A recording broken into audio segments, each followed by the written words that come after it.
Welcome to a Neon Jazz interview with the great jazz pianist Lenny Marcus. He also does solid work with the flute and vocals with his trio. And he's talking about the release of his latest album, Second Set, and it's just flat out good listening. During our interview, Lenny opened up about growing up in a very music and art-oriented household. This included regular visits by the great Ray Bryant that taught him quite a bit, including honing a strong left hand. Lenny also talks about his career, his music on the Weather Channel, along with much, much more. Dig it. Hey, thank you very much for taking your time out today. Oh, sure. I appreciate it. So let me go ahead and begin. You grew up in Washington, D.C. How did that town mold your love for jazz? Well, at a very early age, since I came out of the womb, I was exposed to jazz. My dad was a surgeon, but he was a jazz pianist, and my mom played upright bass, and all their friends were musicians and artists and writers, and they would have these Sunday afternoon jazz parties. Cool. So all the local Washington, D.C.ites that played jazz and loved jazz would come to these parties. And then some of the more famous musicians that were coming through on tour sometimes stayed at our house and would also be at these parties. And one of my dad's very best friends was Ray Bryant. And he ended up being my very early piano teacher. I used to sit on his lap at these Sunday parties and he'd show me how to play. Wow, that's cool. And Charlie Bird was another one that was always at the parties with his brother Joe and Chuck Red. Richie Cole would come through and blow sax at the parties. And, so, yeah, I grew up with it. Even though it wasn't my generation, but I grew up with my parents' generation and learned all the old songs. When did you first really start playing music, though? I would say I left high school and I went down to Baton Rouge, Louisiana, to Louisiana State to go to college. And it was there that I started meeting some serious musicians. And I was 17, 18 years old. And there was an exchange program between LSU and Southern University where Alvin Baptiste was. And he was a wonderful jazz educator. He was a clarinetist on the Cannonball Adderley, the old albums. And he was also a big band teacher at Southern University, and he would take young kids like me in and teach them the ropes and expose us to music from all over the world, really, not just jazz, but every type of music, and sort of just show us what music was all about. And then he had me go down, put a good word in for me with Ellis Marcellus down in New Orleans, and I started taking lessons from him once a week for a couple of years. And I ended up relocating to New Orleans where I played music every night for like 12 years. Met all sorts of people. Wow. So we've established that you've had some really sound, renowned teaching over the years. Talk to me about your career up to this point you're playing. What kind of bands have you been in, and how did we get to today? Okay.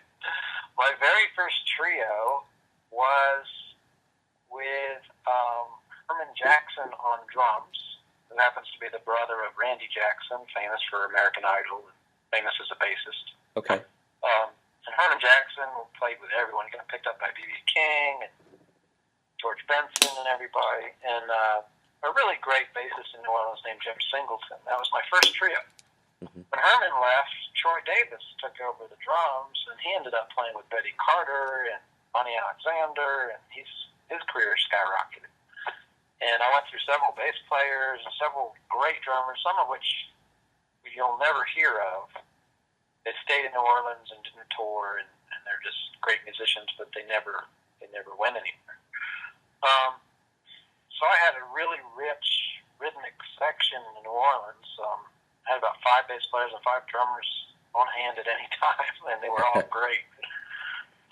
And then I got to play with, a lot of horn players and singers, and learned how to accompany vocalists. And so I became the house pianist at the Meridian Hotel in New Orleans, which is right across from the French Quarter. And I played every day in the lobby, and then at night I'd play with the band. for years. Mm-hmm. And then I moved up after my school was finished. I moved up through North Carolina and now into Roanoke, Virginia, where I continue to record.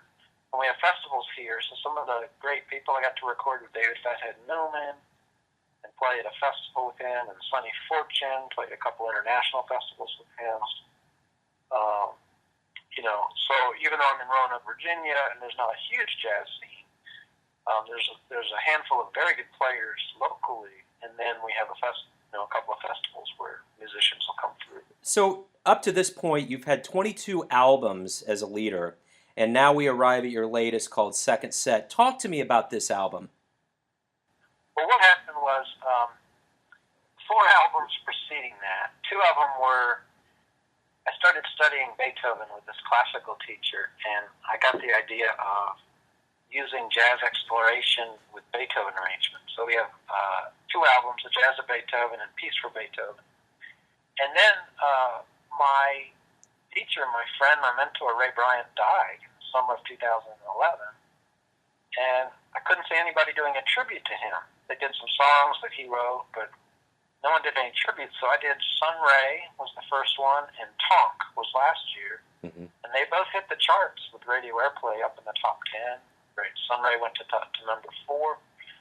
And so Second Set, this album currently for this year, is sort of a mixture of some of the stuff Ray Bryant taught me, and also some of the jazz of Beethoven, some of the arrangements that we do. So it's a kind of a compilation. Very cool.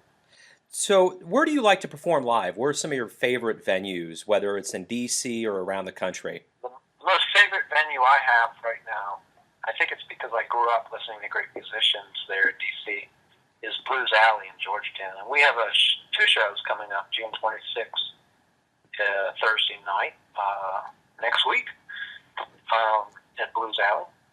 I like to play locally just because people come out to the gigs locally and regionally. I know a lot of the people, so it's kind of fun to do that.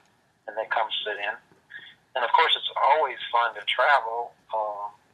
We got to play on Barbados and Grenada, international jazz festivals. They treat you great, and you get to meet wonderful musicians. So I think that's my favorite. I think Blues Alley is about my top favorite. Right on. Very cool. So you've been taught by some of the greatest, Ray Bryant and many others. With that in mind, what do you like to teach musicians that you play with? First thing I like to teach musicians is how to listen. And that's really what Alvin Baptiste taught me, and Ellis Marcellus.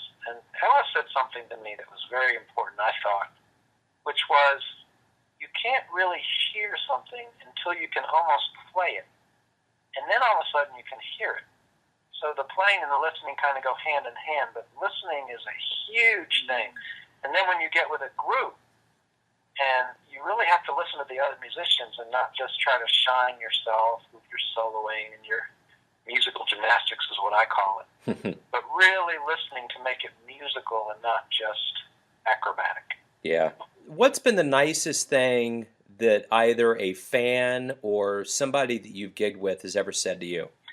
Well, I just got a letter from Paris, France, from a young pianist who said, how did you do Moonlight Sonata? Can you send me the chart, the jazz chart for that? And that really made me laugh, because all we did was take exactly as Beethoven wrote it, and we improvised on it, and there is no chart. Yeah. So I had to explain to him, you don't just read the notes, and I got a real kick out of that. I just love playing and performing and meeting people, and every gig I do, I just try to make it fun, no matter if it's a little tiny thing or a big, huge concert. Very cool. So I noticed too that a lot of your music, the thing that I notice about a lot of jazz musicians is that people may not know who they are, but they hear their tunes. And there's been a good amount of yours that have been in film and TV, notably CNN and the Weather Channel. What are some of those jingles, and how will people might know who you are through those? Well, we became very big on the National Weather Channel out of Atlanta, and the local on the 8s.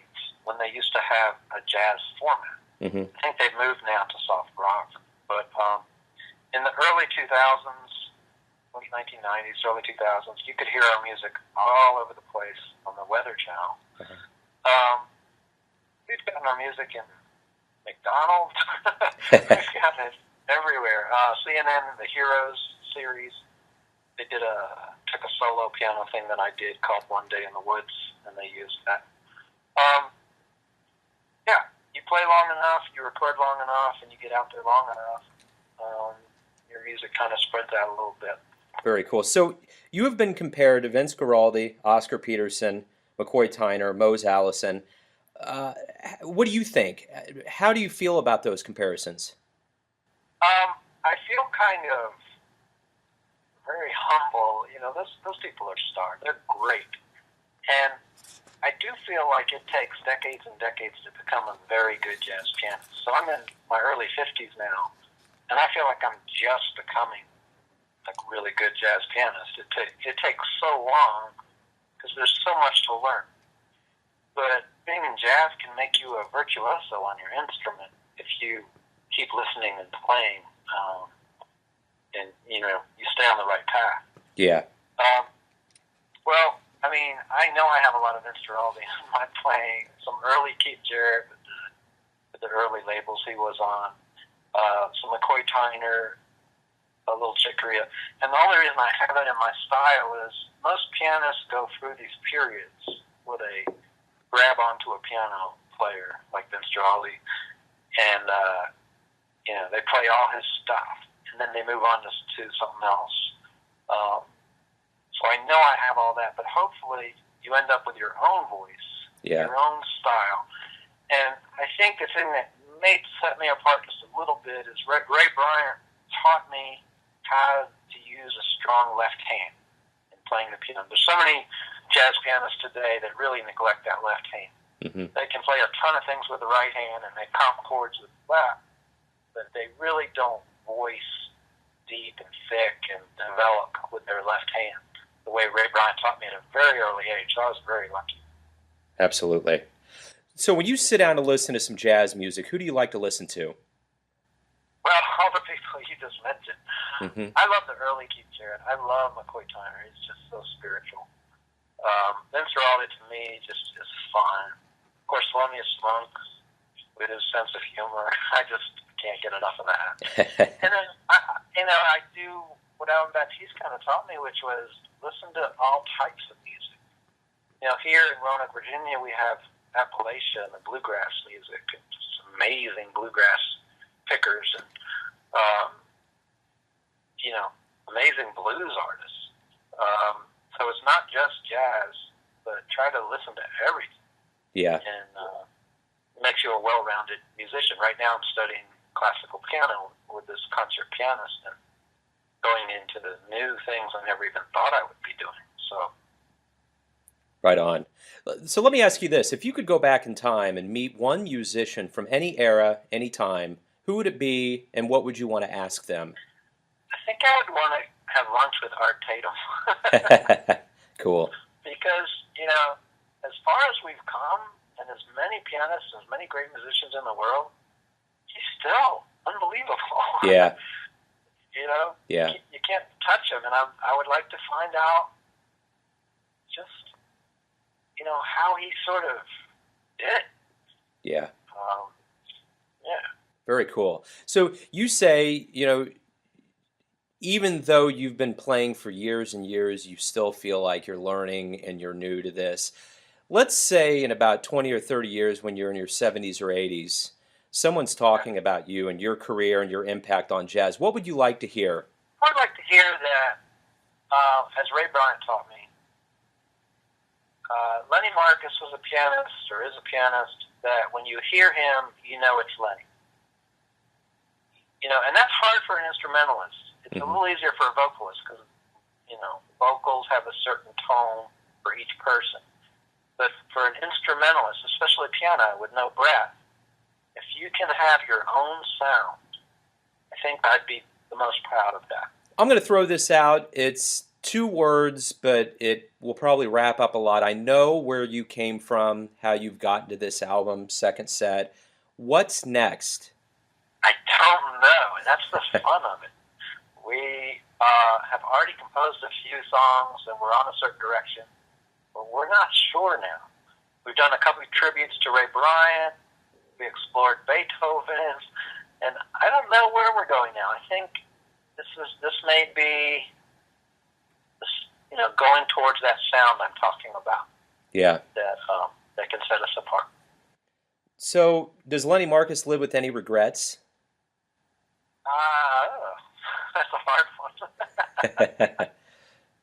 I think I was a little reluctant to travel early on in my career, and a lot of some of the famous musicians now that I played with, Reginald Beale, bass player for the Marcelluses, all those cats, they traveled, and I sort of stayed put.